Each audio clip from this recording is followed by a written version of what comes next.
Hey guys, Joshua, Door Design Workshop. I'm gonna share with you why our frames are a lot different than what you're probably used to. So we build our door frames just like our doors. They're an engineered core, they're veneered with solid edges, and the difference is drastic. So the cost is a little bit more because it's a lot more involved than just milling one solid piece of wood.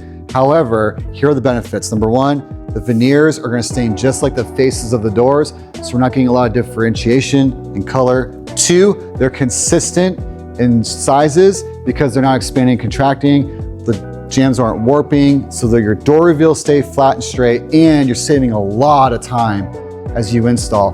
When you have a thick jamb and that thing's bowed, because that's what happens with real wood, you're gonna fight that on the install. And then as the house moves and the climates change, the jambs will move as well.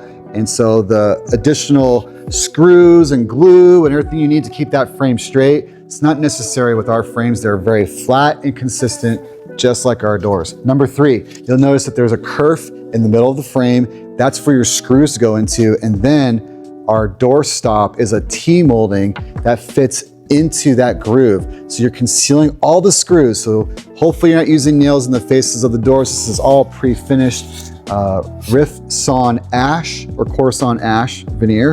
And so we don't want to fill in nail holes and screw holes on pre-finished material. So put all your screws in the field in this groove right here. The door stop covers it and you're good to go. All right, thank you so much for watching.